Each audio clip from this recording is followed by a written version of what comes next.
Сәлем достар, барлығымыз кейбір көліктердің алдында осындай белгілерді көрген болатынбыз. Ал қайдан және қалай пайда болғанын білесіз бе? Және ВАЗ-2121 неге Нива деп аталатынын? Онда сіздермен осы және басқа да автокөліктер туралы қызықтармен бөлісеміз. Видеоны соңына дейін қараңыз. Алғашқы автокөліктерде радиатор қақпағы капоттан бөлек ашылатын болған. Оның қызғанына байланысты салқындатқыш сұйықтықтың температурасын анықтаған Бойс Мотометр патент алып, жүргізушілерге көрінетін радиатор қақпағына термометр орнатуға кірісті.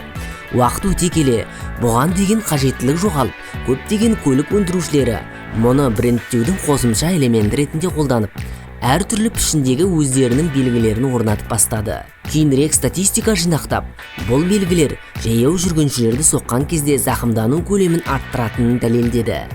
Кейбір өндірушілер, мысалы Rolls-Royce және Mercedes-Benz, оларды орналастырудан бас тартпады.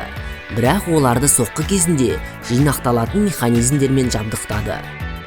ВАЗ-2121 немесе Lada 4x4, сонымен қатар Нива атауымен белгілі кеңес және Ресей автокөлігі. Неге Нива? Бұл атаудың себілген егістіктерге еш қатысы жоқ.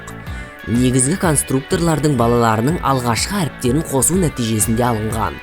Біреуінің қыздарының аты Наталья мен Ирина, ал екіншісінікі Вадим мен Андрей болды.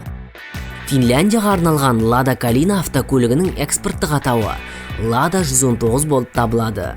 Kalina сөзін фин тіліне аударғанда сыну, соғу дегенді білдіреді екен. Шофер сөзі бастапқыда көлік құралын басқаратын адамға қатысты айтылмаған. Олар қозғалтқыш пешіне көмір немесе ағаш салатын адамдар болған. Француз тілінен тікелей аударғанда от жағушы дегенді білдіреді. Алғашқы автокөліктерде бұл қозғалтқышы болғандықтан жүргізушілерге отынды жағуға тура келді. Сондықтан оларды шофер деп атай бастады. Ал сіздер Стив Джобстың неге жарты жыл сайын жаңа көлік мінетінін білесіздер ме? Әрине, сіздер ақшасы көп болғаннан соң дерсіз. Мәселе мүлде ондай емес. Стив Джобс тек Mercedes-Benz SL55 автокөлігі айдаған және нөмірлері болмады. Өйткені Калифорния заңдарына сай, жаңа көлікке 6 ай ішінде нөмірді орнату қажет. Джобс бір автокөлік дилерімен келісім шарт жасап, оған сәйкес әрбір 6 ай сайын ол жаңа SL55-ті алып, ескі нұсқасын қайтарып отырған.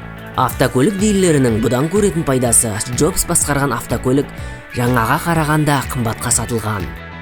Достар, егер видео ұнаса, лайк басып достарыңызбен бөлісуді ұмытпаңыздар. Жаңа видеоларымызды жіберіп алмас үшін арнаға жазылып, қоңыраушаны басып қойыңыздар.